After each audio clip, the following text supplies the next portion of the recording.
다음은 A와 B가 반응하여 C와 D를 생성하는 반응의 화학 반응식이다. 반응물과 생성물 모두 기체이기 때문에 상태는 생략하겠습니다.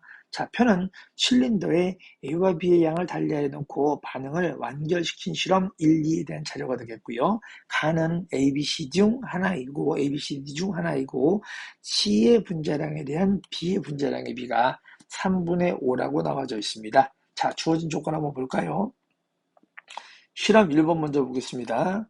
4몰에 해당하는 A가 B몰에 해당하는 B와 반응을 해서 C몰에 해당하는 C와 4몰에 해당하는 D를 생성하는 반응이라고 나왔고요. 자, 최초에 있는 이들 물질의 몰수를 6몰의 A와 2몰의 B가 있었다고 이야기했었을 때 전체 반응에 의해서 가에 해당하는 양이 남아있는 물질이고요. C라는 기체가 9Wg이 생성이 된다면 D기체는 10Wg이 생성된다고 얘기했었을 때 이때 주어진 조건에서 C의 분자량을 3이라고 이야기한다면 D의 분자량은 5라고 이야기할 수 있기 때문에 바로 이들이 반응하는 몰수의 비, 즉 생성되는 몰수의 비는 각각 3분의 9W에 해당하는 3이라면 5분의 10W에 해당하는 2의 비율이 된다는 걸 알 수 있죠.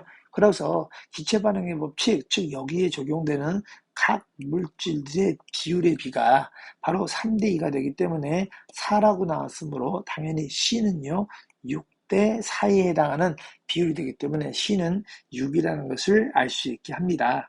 자, 그러면 이제 6이라는 것을 알 수 있었기 때문에 각각의 나머지 반응들에 대한 이야기를 한번 펼쳐보려고 합니다. 자, 그러면 결국 이제 동일한 물질이 남았기 때문에 가라는 물질이 어느 물질인지를 확인을 해봐야 된다라고 이야기할 수 있게 되겠죠. 자, 실험 1번과 2번 한번 비교해 보겠습니다. 실험 1번의 경우에는요, A의 몰수가 바로 3분의 4배가 증가를 했고요. 자, B의 경우에는요, 2.5배가 증가했다는 것을 알 수가 있죠.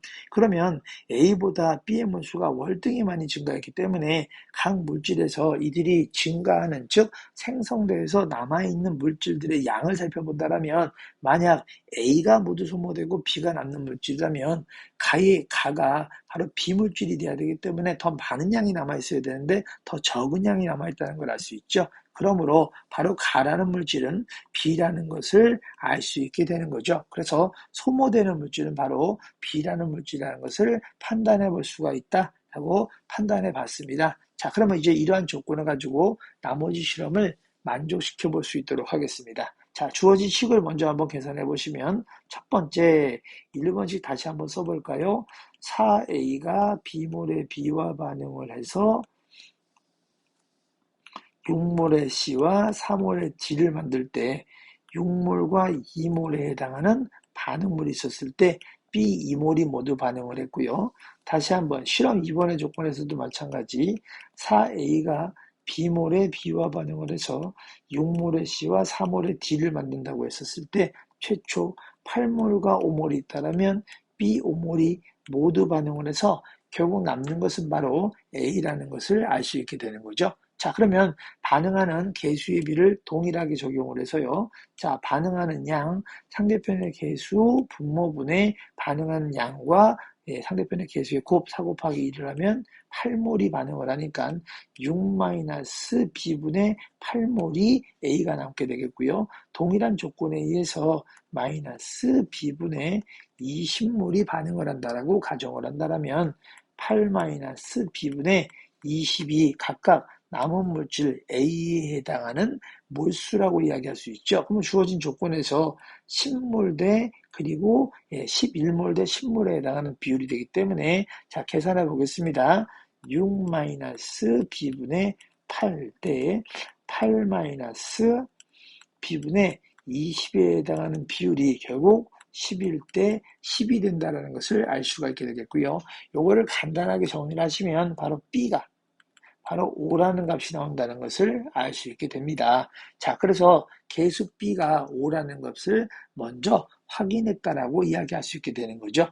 자, 그렇다면 일단은 여기 있는 간단한 사항들을 먼저 확인해 보겠습니다. 첫 번째 조건. 자, 첫 번째 조건입니다. 1번에서 반응하는 B의 몰수가 2몰, 2번에서 반응하는 B의 몰수가 5몰이라고 얘기한다면 결국은 2.5배에 해당하는 만큼 반응을 하기 때문에 생성되는 D의 질량 역시 마찬가지로 2.5배가 돼야 된다고 할 수 있죠. 몰수가 2.5배면 질량도 얼마가 되죠? 2.5배가 되기 때문에 결국 X는 25W라는 것을 알 수 있게 됩니다. 자, X 25W가 되겠고요. 자, 저희가 구한 B 값은 이미 5라는 것을 알 수 있게 됐습니다. 자, 그럼 이때 반응을 한 11N에 해당하는 값을 다시 한번 계산을 해볼까요? 자, 11N에 해당하는 값은요, 이미 B가 5라고 나왔기 때문에 6-5분의 8에 해당하는 값, 즉 6-5분의 8에 해당하는 값, 5분의 22에 해당하는 값이 바로 11N이라고 할 수 있죠. 자, 그러면 5분의 22에 해당하는 값이 11N이라고 이야기할 수 있기 때문에 이와 같이 약분이 된다라면 N은 그렇죠. 바로 5분의 2라는 것을 알 수 있게 되는 거죠. 그래서 N값까지를 마저 다 구해본 내용이 되겠습니다. 해서 N에 해당하는 값 5분의 1을 대입을 해주시면 5분의 1을 대입을 해서 문제를 풀어주시면 정답은 4번이 되는 것을 확인할 수 있게 되죠. 그래서 2분의 25W에 해당하는 값 4번이 정답이 되겠습니다.